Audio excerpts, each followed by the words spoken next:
all right. So this is part two. This is the revolutions of 1840s. Okay.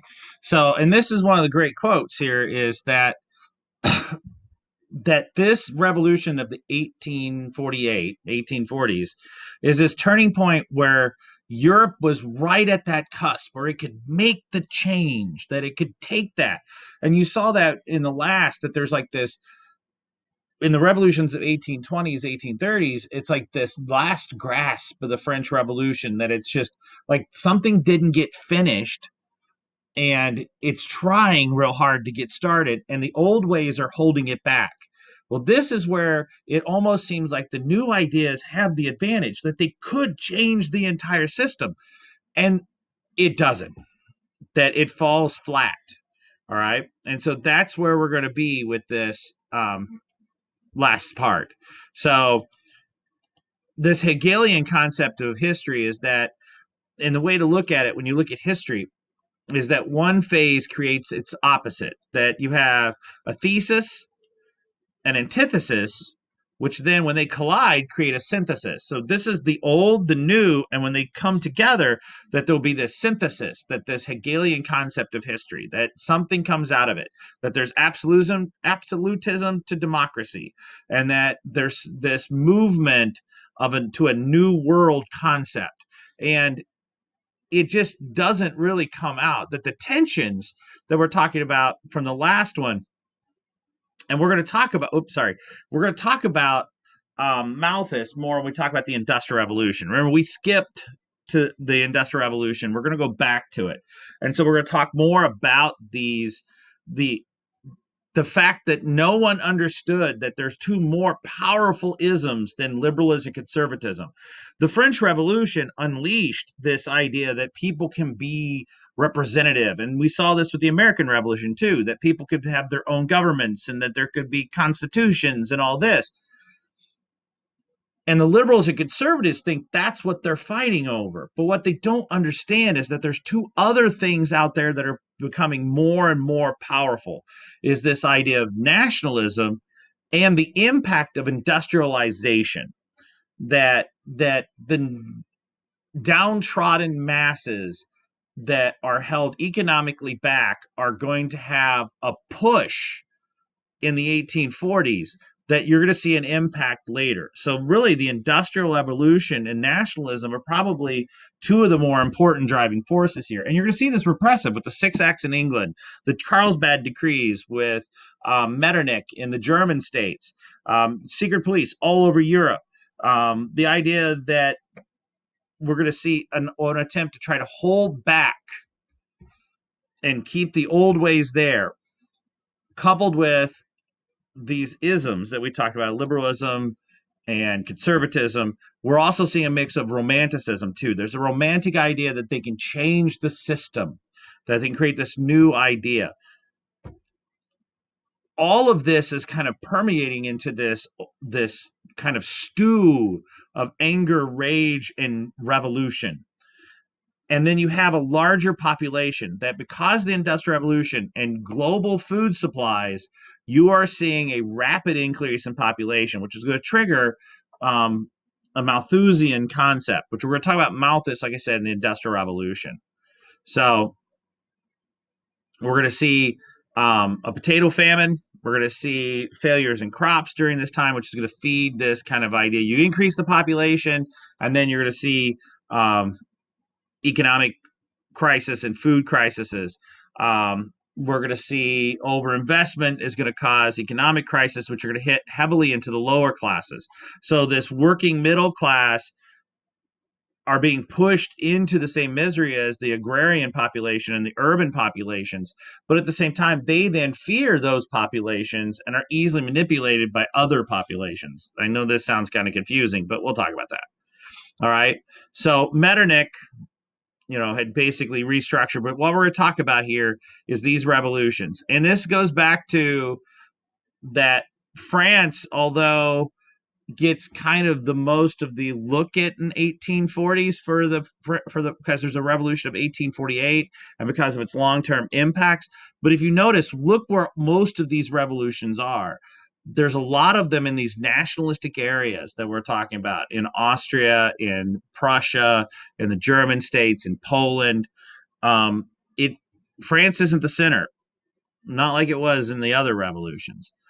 Um, and there's a wide concept, just like we saw in the last time, of that there was a bit of nationalism, there was a bit of liberalism. Now we're going to see a little bit of those other ideas, and we're going to see some socialism is going to be part of the causes in some of these. Um, so yeah, there are countries that don't have any revolutions. Now, remember, England, it's one step forward, one step back. That yes, they do follow some conservative ideas, like we said in the Six Acts, of making it harder to buy these radical newspapers or stopping public, events. But the the Chartist movement and the Great Reform Bill in the 1830s does allow for more representation and more of a representative government by fixing several of the issues that were in England at the time. We're going to see a push to end what we call the rotten boroughs, that you have these areas where overrepresentation was given to small areas, so they get more members of parliament, whereas areas like such as Manchester, who had seen rapid population growth because of the industrial revolution, was underrepresented. And we're going to see movements to fix that, pay for members of parliament so that people of lower classes could run then for parliament and hold office, not just wealthy people. Reforms in voting itself. Eventually we're going to see a movement in the 1860s that's going to remove many of the land restrictions that were on.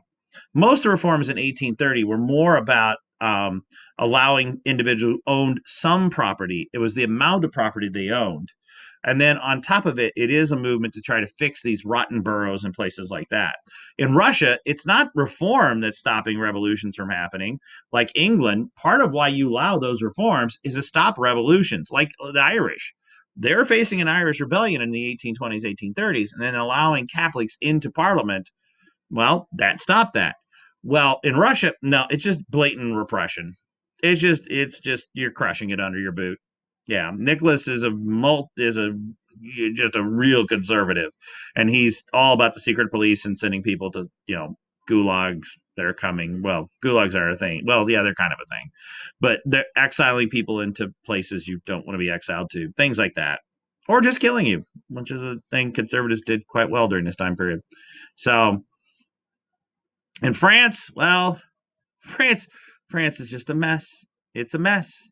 It it's a thing that could devour everything else if a revolution starts there, and we'll talk about how it kind of did. Um, Basically, this is another one. The projects that this is for the people. If you're gone or absent, this part kind of fills you in. People are going to present this part. It comes down to that Louis Philippe, who was the guy that, hey, he's just like us. We're going to put him in there and he's going to represent the people. Oh wait, no, he's the same thing as what we had before. And so Louis basically does exactly what the others are doing. This February Revolution, the working class and liberals are pushing against him, and then he outlaws public gatherings. And so they decide to have these banquets because there's food, so therefore it's not a public gathering, and they refuse to allow those to happen. Louis does. And so then that forms the barricade, and the National Guard's called out. And then because, this basically all the things they thought Louis was going to do, he's the exact same thing as the people before. And by stopping reform and stopping protest, Louis basically loses position. He loses control of Paris and is forced to abdicate. So, and so we're going to get this liberal government.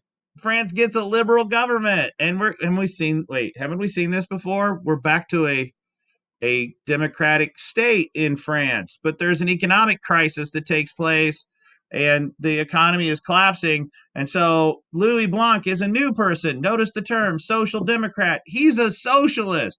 He believes that everyone has a right to work, which then might cause the next problem, is that the middle class see this as a threat. They see this as a threat, and they want laissez-faire. and they shut down the workhouses. They basically are paying people to work, and then they shut down the workhouses, so now you have poor people that aren't getting paid to work.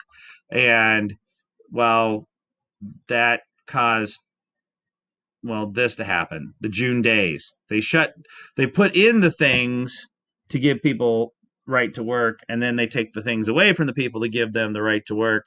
And because the middle class and the wealthy feared this lower class, and that formed the barricades and La Miserere, and yay. Then yeah, and of course, they thought the people would rise up, and the people didn't, because the middle class actually support them being crushed, which is going to lead to a new constitution and a stronger government, which is more conservative and doesn't want to give these people rights. And they elect, of course, what would you elect when you're going to destroy a democracy but another Napoleon, who promises law and order? Shouldn't this sound vaguely familiar to some of us? Maybe. Just saying. Okay. And then they're going to purge the government of all the radical officials and everything. They disband the National Assembly. And of course, guess what Napoleon's going to become? All right. Yep. He becomes another emperor. There it is. He seizes control of the government. Oops, sorry. He seizes control of the government, is elected by a plebiscite into position. And wait, haven't we seen this whole thing again? Yeah, we have. This is France from last semester. So that was a socialistic revolution. The poor, they tried to give them jobs to fix the economic issues, and the middle class said, no, we're not going to have any of that. So Habsburg Empire, well, it's a whole different mess. We got Ferdinand here, and there's corruption and inefficiency in the Habsburg Empire.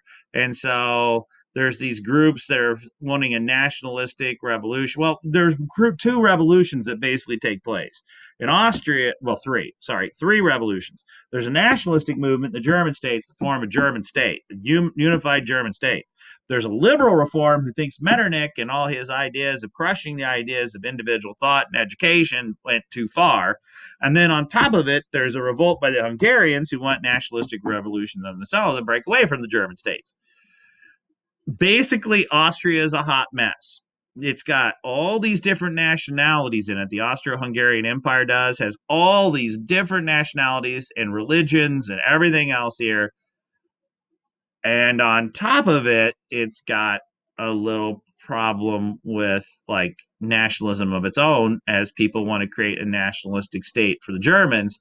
And then on top of that, there's the conservatives versus liberal concept. Ouch.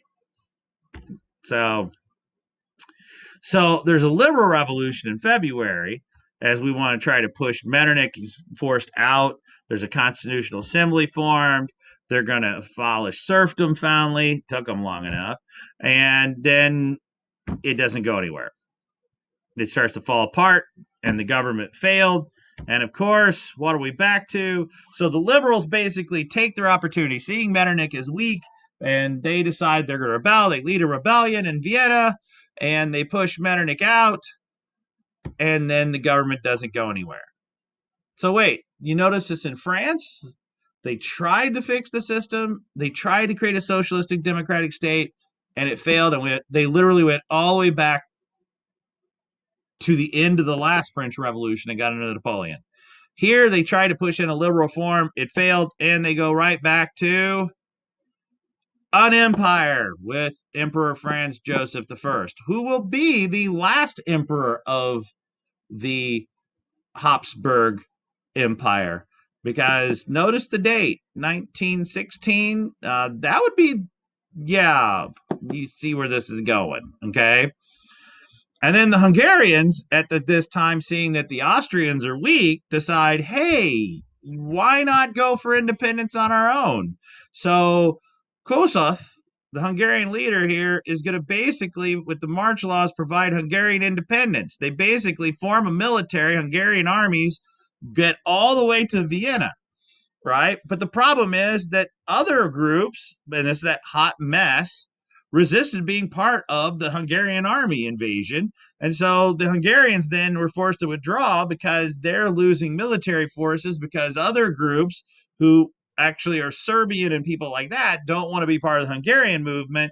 And then, of course, the Russians then jump into this and defeated the Hungarian army. And so Here you had one group is going to push literally to get to the capital of its oppressing state. And then because of other nationalistic groups inside of Hungary, it fails and again sputters out like the rest. And they're going to have to wait till 1866 when finally they're going to get some level of independence because they basically take the Austrian crown and split it in half. They give, and so the emperor is actually emperor of two states, hence why it's called the Austro-Hungarian Empire.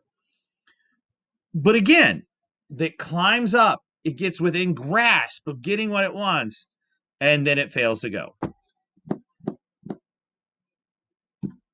So, oopsies.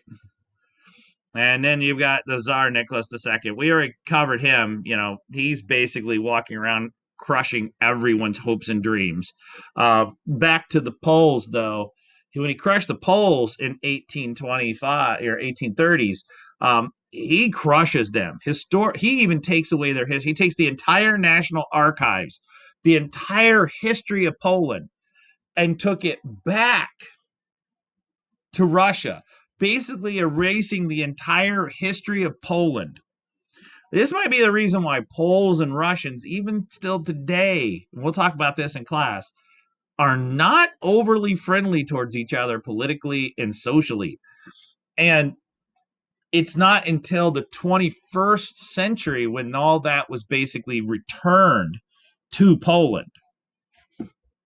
And he not only did he crush Poland's hopes and dreams, he crushes the Hungarians. There you go. Okay. Bohemia. Well, here we got Pan-Slavism, Pan-Germans. Basically, there's a national uprising.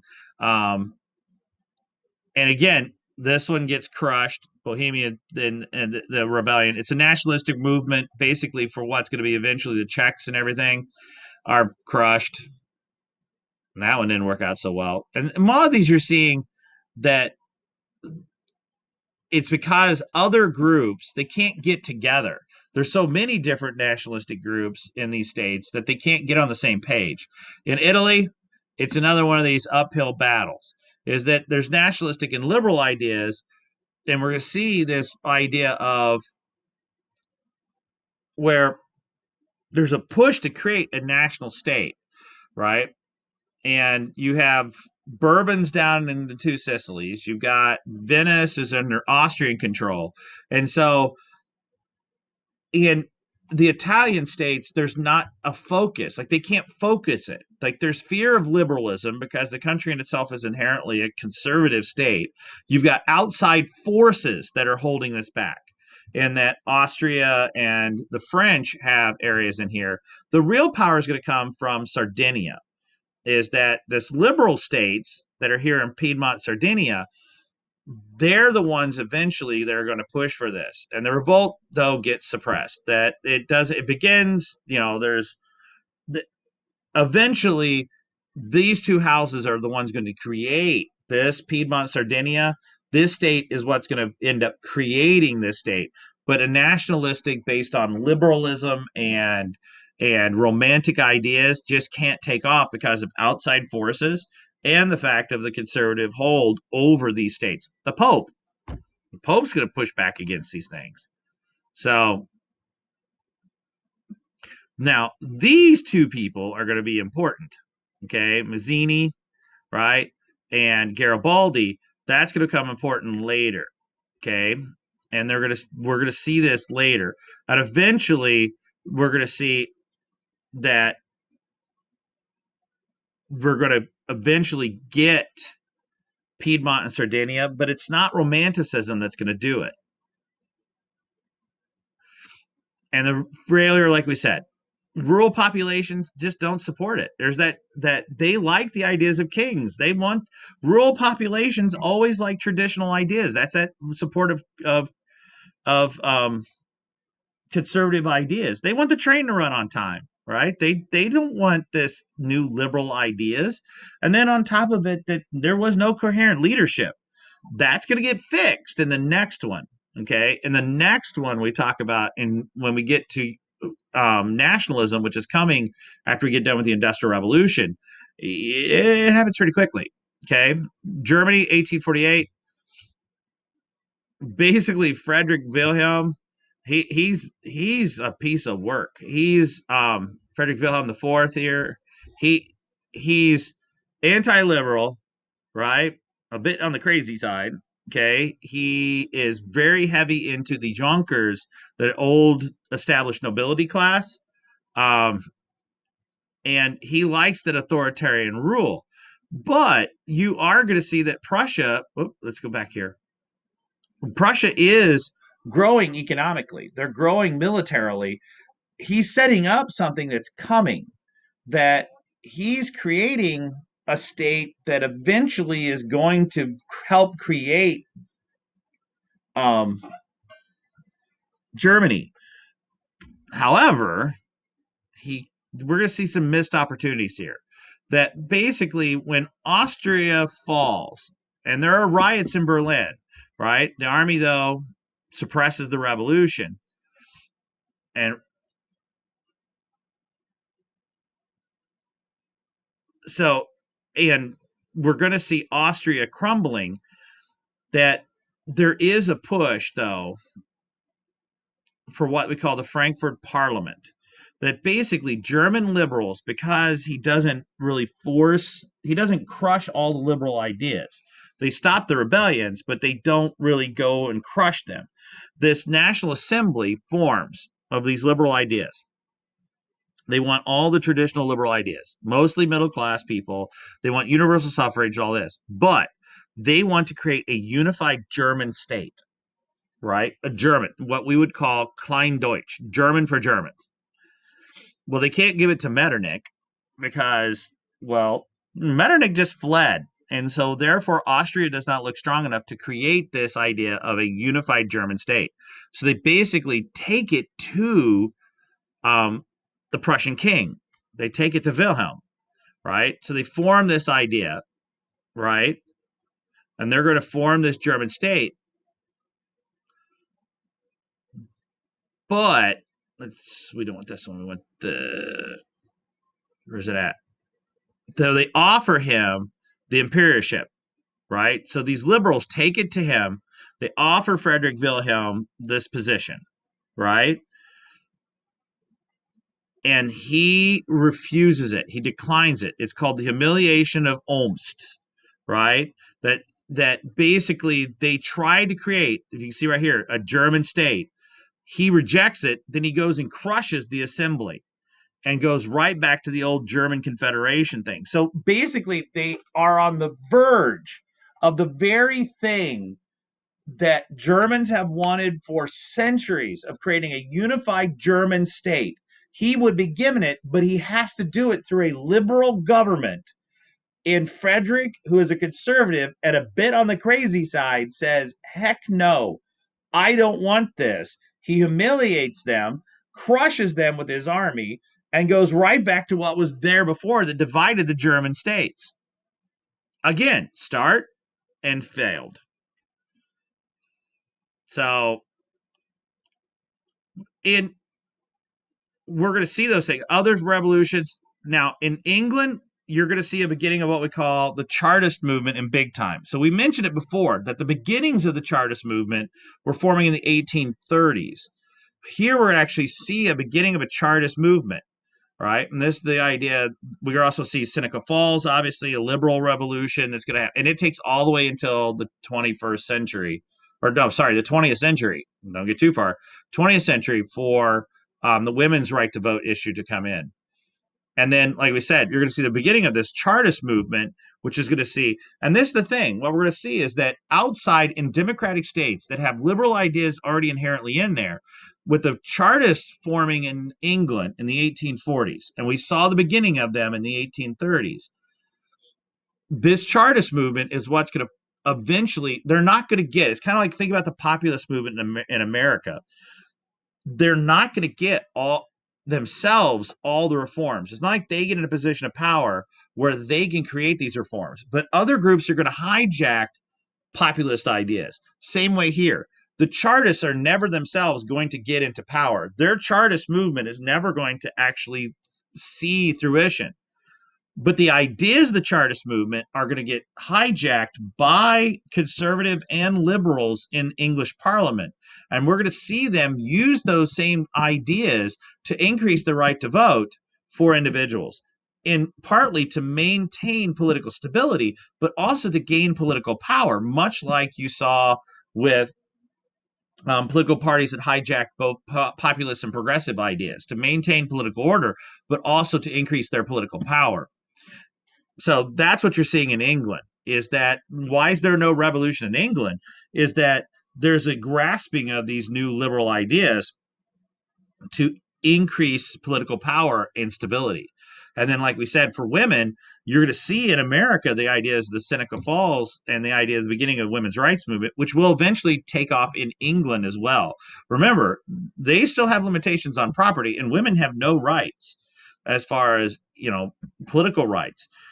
But with what happens in Seneca Falls, again, you see this political stable areas with liberalism are going to take off. So the aftermath of all this, well, basically, the Democrats all got swept out. That you get conservative power in Prussia. Austria saw it come up and failed. France tried to do another, like, actually create the thing the French Revolution really was trying to create with this socialistic government that was democratic and everything, and it failed and got a Napoleon. We tried to put in nationalism, and it got crushed under Russian boots. So the Hungarians get crushed and everything. And England, granted, there's no revolutions, but there's no great movement step forward. But you're going to see the beginning of the Chartists. We're also going to see that the failure, and we're going to talk about this when we talk about the Communist Manifesto. Marx he saw what happened in Paris, him and Engels do. And they realized that when all this talking and all this wishful thinking of liberals and socialists did not affect change.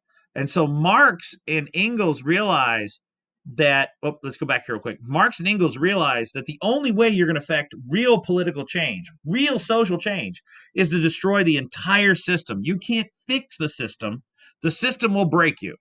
So the only way to fix the system is to do away with the system. And the only way to do away with the system is not with speeches and pamphlets. It is with blood. Is that you must revolt and then cause political change and economic change. So it failed. It just didn't get the working class people. And that's what we're going to see when the people presented in class about the revolution of 1848. That the real failure of these revolutions is that the middle class people, the working class people in many cases didn't come out and join it. In other cases, you had the middle class that led the revolutions, right, were extremely, like, they were farther past where the working class wanted to be. But you're also going to see individuals not support the revolutions once they start because they fear that lower class. You see a real insurgence of nationalism, but the problem is that it's everyone's own nationalism. Look at what happened in Hungary. The Slavic nationalists pulled out of the Hungarian because they're like, what are we going to get out of this except a new king? And so they pulled out and allowed the Russians to crush it. In the German states, it was again divided loyalties. In Italy, the fact that you had conservative ideas, people that still supported conservative ideas, just didn't didn't support these new revolutionary ideas. It's like, why do I want nationalism? I don't. My life's perfectly happy the way it is. So, but you are going to see, there are some gains. We saw the abolishment of serfdom in many of these states, but you are also going to see the beginnings of what's coming. German and Italian unification, and then that Habsburg Empire is going to get, because it's weak. There was this moment when Metternich was pushing. Metternich saw Austria as the unifier of Germany and what we call Grossdeutsch, all Germans, right? But now you're going to see that Austria, because it's been weakened, this Habsburg Empire is weakened, and by the time we get to World War I, it will collapse. But Germany now realizes that it can create itself. And so this Kleindeutsch idea is going to come that you're going to see under Bismarck. In Italy, that's the Piedmont Sardinia. That the way we do this, and this is the real thing, the real powerful thing is is that it looks like these conservatives changed it, but they didn't really address all the major areas, and that these there are some permanent changes that are coming. But here's the biggest thing: is you set up the nationalist unify that these people realize that romantic ideas, this idea of of utopian socialism where everyone gets a job in France, or the nationalistic ideas that just because we want to be Italian so bad that it will force people to come to flag and country and overthrow those forces. And the thing is, those romantic kind of love and nationalism and patriotism and the idea that we can all just work together as individuals and fight back against the industrial revolution, they weren't strong enough to overcome those conservative ideas. And it gives other people the idea that the real solution isn't romanticism. It isn't nationalism in the form of romanticism. It's nationalism in the kind of realism, that how we fix this is we make it happen. We don't wait for people to come to us. We make them come to us. We manipulate them. We set up the situation. We move the players off the board. And that's what you're going to see coming in the leaders of Italy and Germany, especially in Prussia with Bismarck, is that realpolitik, realism, is what really is needed at this time to kind of control and affect change. That glorious ideas and themes and anthems aren't the solution. And so basically the bottom line out of these revolutions is that the conservatives look like they did this, but they've made all these concessions and set up what's coming. That everybody realizes they're weak and that the conservatives can't maintain power, and that the new thing coming is not romanticism or conservatism, not even liberalism. It's realism, that they're going to force their political agendas, manipulate the players on the map, and come to the ends that they want. So we'll talk more about that one after the Industrial Revolution.